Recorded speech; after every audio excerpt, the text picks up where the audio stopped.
Hi there, I'm Todd Griffith, the treasurer here at Licking Heights. And I'm Kevin Miller, Superintendent. Today we're back with the second of a two-part series that we have on vouchers in the state of Ohio, because they were included in the budget bill, actually grown quite a bit in the budget bill financially.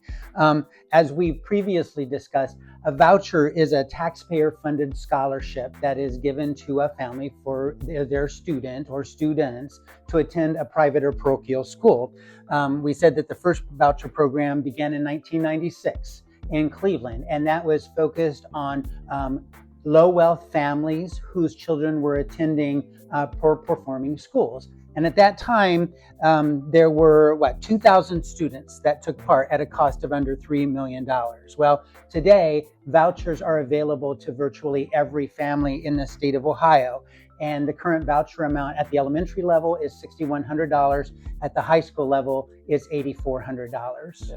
And since that initial scholarship program in Cleveland, spending has absolutely surged. In 2024, Ohio spent nearly $1 billion on vouchers, and the new state budget sets aside another $2.44 billion over the next 2 years to be used on funding vouchers. But according to the Columbus Dispatch, most of those vouchers are going to families who have generationally been sending their kids to private and parochial schools. So as lawmakers are telling us, they don't have enough money to fully fund the Fair School Funding Plan for public schools. They'll provide, over the next 2 years, almost $2.5 billion to families to send their children to private schools. So as we move forward, today we'll focus on 4 key issues: academic accountability, financial accountability, accessibility, and selective admissions practices when it comes to the use of vouchers. So public schools in Ohio are required to give every student the same state assessments, and those results are made public.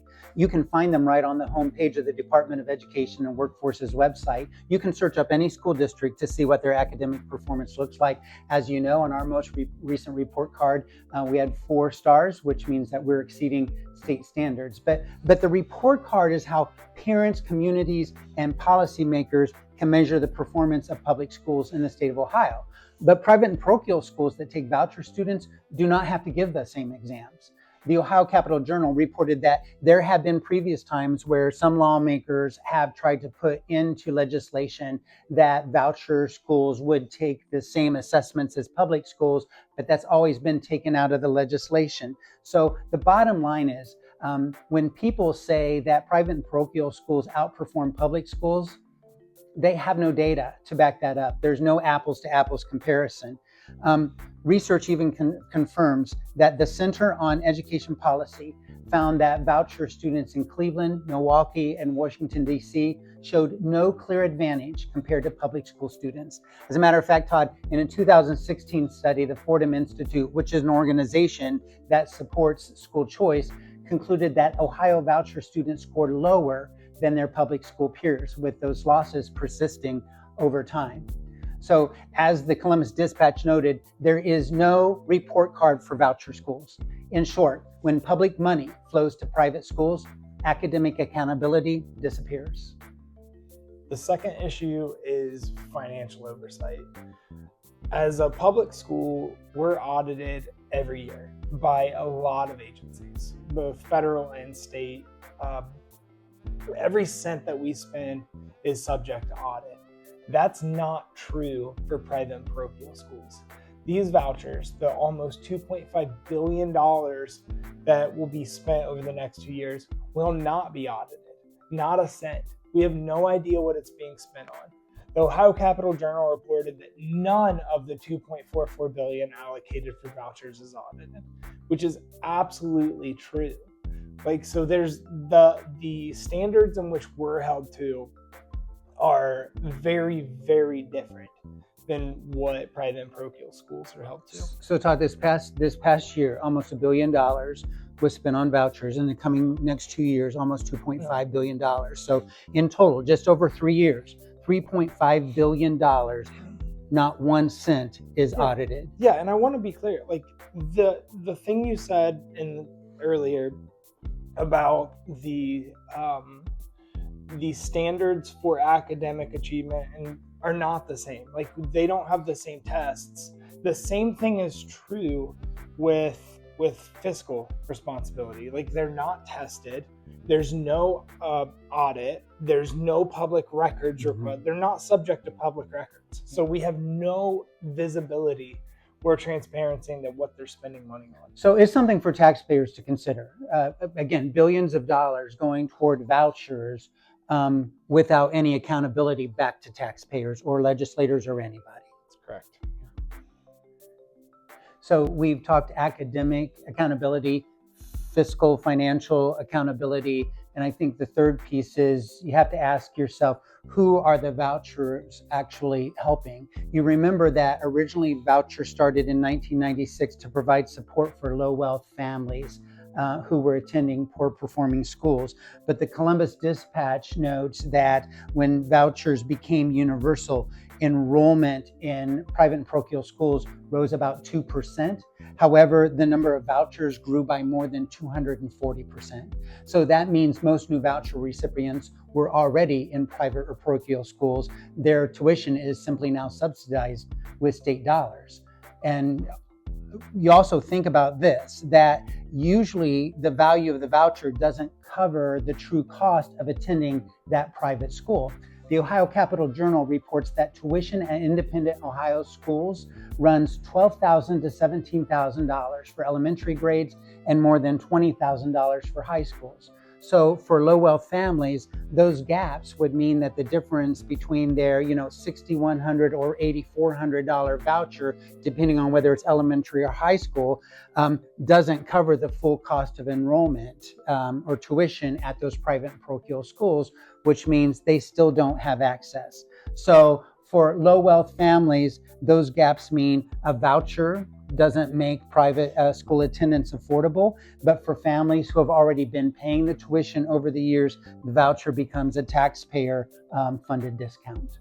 Right. Finally, we need to consider who private schools admit and who they don't. Public schools are legally required to accept every child. We accept every kid that walks through the door, regardless of if they have a disability, what language they speak, what their economic status is. Whatever their needs are, we take that kid, we educate them, we give them a quality education. That is not the same for private and parochial schools. They often deny kids, and they can't deny kids for any of those reasons. Whether they can't pay, whether they feel like if a student has a disability, they feel like they can't support or they don't want to, they can deny that kid. It really is school choice, where the school gets to choose whether they educate the kid or not student choice. It's not a family's choice. You make a really good point, Todd, because a lot of legislators, a lot of people will say, well, parents should have the right to send their children to whatever school they would want them to attend. But it's not parent choice. Vouchers are truly school choice because it's the school making the decision as to whether or not they admit that student. As a matter of fact, the Ohio Capital Journal highlights that private and parochial schools don't have to follow the federal mandates of least restrictive environment, which means they don't have to provide a least restrictive environment for students who have disabilities. So as you pointed out, often they say, no, we're not admitting that student. And often legislators will say that private and parochial schools are educating children for less, but they're leaving out important points, that we're educating students with very high needs, such as students with disabilities, students who are English language learners, low wealth students.